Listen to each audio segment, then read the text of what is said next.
UGC UG परीक्षा में हुई धांधली के शिकार लाखों कैंडिडेट्स सड़क पर प्रदर्शन कर रहे हैं। सरकार अपना एक्शन ले रही है तो पुलिस अपनी कार्रवाई कर रही है। हर बदलते दिन के साथ बिहार से झारखंड, दिल्ली से गुजरात और यूपी तक फैले लीक कांड के मकड़जाल पर परतें खुल रही हैं।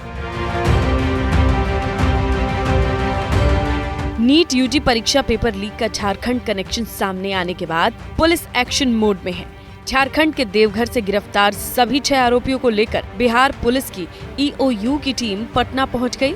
आरोपियों के ईओयू के दफ्तर में लगातार पूछताछ हो रही है। आज इन्हें कोर्ट में पेश किया जाएगा। बिहार पुलिस की ईओयू ने झारखंड के देवघर से जिन 6 आरोपियों को गिरफ्तार किया, उनमें पंकु कुमार, परमजीत सिंह उर्फ बिट्टू, चिंटू उर्फ बलदेव कुमार, काजू उर्फ प्रशांत कुमार, अजित कुमार, राजीव उर्फ कारू शामिल है। ये सभी बिहार के नालंदा के रहने वाले हैं। इन्हें झारखंड के देवघर के झुनू सिंह के मकान से पकड़ा गया। बताया जा रहा है कि सभी आरोपी देवघर में मजदूर बनकर रह रहे थे। अब बिहार पुलिस की ईओयू इन्हें पटना कोर्ट में पेश करेगी और रिमांड मांगेगी। फिलहाल की पूछताछ में कई चौंकाने वाले खुलासे हुए हैं। आरोपी चिंटू पेपर लीक का वो किरदार है जिसके मोबाइल पर सबसे पहले व्हाट्सएप के जरिए क्वेश्चन पेपर आया। लिहाजा पुलिस पूछताछ का दायरा बढ़ा सकती है। बिहार पुलिस की आर्थिक अपराध शाखा ने एनटीए से नीट यूजी 2024 के संदर्भ में प्रश्न पत्र हासिल किए, जिनका पिछले महीने पटना की तलाशी के दौरान एक फ्लैट से बरामद किए गए कागजातों से मिलान कराया जाएगा। बिहार पुलिस की ईओयू ने दिल्ली में शिक्षा मंत्रालय, अन्य एजेंसीज के अधिकारियों से मुलाकात की और अब तक की जांच के बारे में चर्चा की। दिल्ली में चर्चा और अब तक की जांच के आधार पर पुलिस और कड़े एक्शन लेने के लिए तैयार है। सूत्रों के मुताबिक गिरफ्तार आरोपी पूछताछ के दौरान परस्पर विरोधी बयान दे रहे हैं या बयान बदल रहे हैं। लिहाजा पुलिस कोर्ट से आरोपियों का नार्को टेस्ट कराने की इजाजत मांगेगी। पुलिस आरोपियों का ब्रेन मैपिंग भी करा सकती है। पुलिस गिरफ्तार सभी आरोपियों के कॉल रिकॉर्ड की भी एनालिसिस कर रही है। इसके आधार पर और लोगों से पूछताछ के लिए उन्हें बुलाया जाएगा। सूत्रों के मुताबिक कई अधिकारियों समेत ऐसे व्यक्तियों को भी स्पष्टीकरण के लिए बुलाया जाएगा जो कुछ बड़े नेता से जुड़े हैं। ईओयू के एक और सूत्र ने बताया कि ईडी इस मामले की पीएमएलए के तहत जांच करा सकता है। ईडी पेपर लीक के जरिए की गई कमाई की जांच, आरोपियों या संदिग्धों की संपत्ति को कुर्क कराने की कार्रवाई भी कर सकती है। ईओयू ने बिहार के कुछ और निजी व्यावसायिक कॉलेजों की भूमिका की भी जांच शुरू की, जिन पर कथित तौर पर नीट परीक्षा में अभ्यर्थियों की जगह सॉल्वर बिठाने का आरोप है। बिहार में नीट यूजी पेपर लीक कांड के मुख्य आरोपी सिकंदर प्रसाद यादवेंदु पर शिकंजा कसता जा रहा है। समस्तीपुर जिले के पुसहो गांव का रहने वाला सिकंदर ने 1984 में हाई स्कूल की परीक्षा पास की। उस समय वो अपने प्रखंड का मैट्रिक टॉपर था। मैट्रिक पास करने के बाद वो रांची गया, जहां पढ़ने के दौरान ही ठेकेदारी करने लगा। एबीपी न्यूज की टीम उसके गांव पहुंची तो लोगों ने बताया 2012 के आसपास उसकी नौकरी लग गई। नीट पेपर घपले के तार जुड़ने के बाद सिकंदर की हकीकत का खुलासा हुआ, लेकिन सिकंदर के घर वालों की माने तो इसे फंसाया जा रहा है।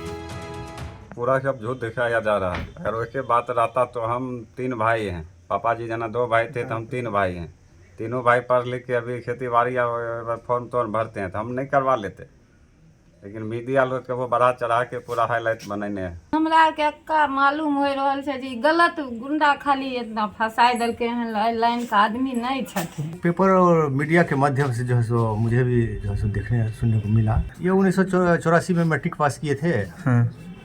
टॉपर थे यहाँ इस ब्लॉक के। डिप्लोमा करने के बाद रांची ही रहते थे, आना जाना हुआ ही नहीं यहाँ। हम लोग को तो ऐसा नहीं लगता है कि ये सब मामला में चचा जी होंगे। इसी गांव में रहते थे वो? नहीं, हम लोग तो नहीं यहाँ नहीं देखे हम लोग रहते। हाँ, नहीं देखे। लेकिन घर ही है। हाँ, घर ही है। पेपर लीक केस में गिरफ्तार सिकंदर यादवेंदु की संपत्ति की भी जांच हो सकती है। इसी बीच ईओयू और बिहार पुलिस ने सिकंदर यादवेंदु से जुड़े लोगों से तफ्तीश तेज कर दी है।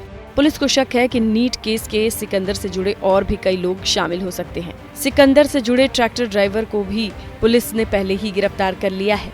सिकंदर से जुड़ा सबसे बड़ा दावा आरजेडी एमएलए के चेतन आनंद ने किया है।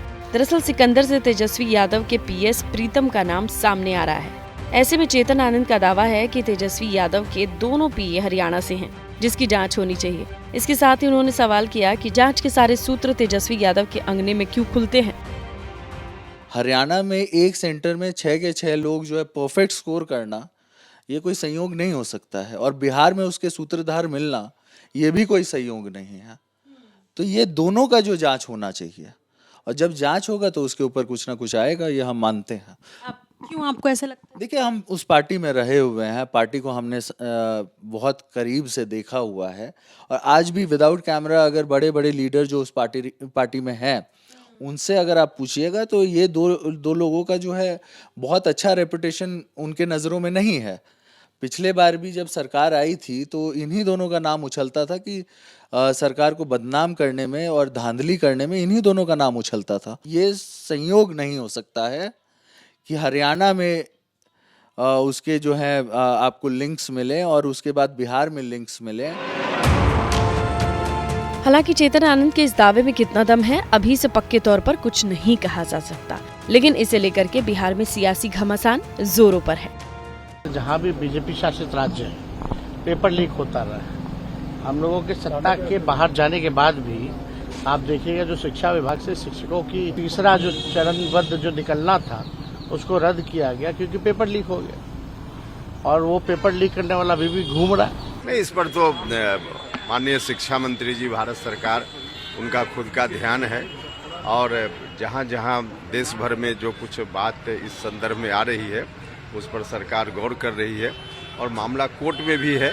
तो कुल मिला जुला कर देखिए आगे आने वाले दिनों में निश्चित रूप से इंसाफ होगा, भारत की सरकार भी करेगी, और कोर्ट में भी मामला है तो लोगों को उम्मीद रखनी चाहिए। नीट पेपर लीक कांड के तार यूपी से भी जुड़ने लगे हैं। यूजीसी नेट परीक्षा में गड़बड़ी की जांच कर रही सीबीआई की टीम कुशीनगर पहुंची। सीबीआई की टीम ने निखिल को पकड़ा और उससे पूछताछ हो रही है।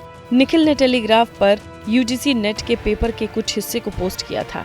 निखिल करीब 2.5 साल कोटा रहकर नीट यूजी की तैयारी कर चुका है। वो पिछले 1 महीने से कुशीनगर में ही रह रहा है।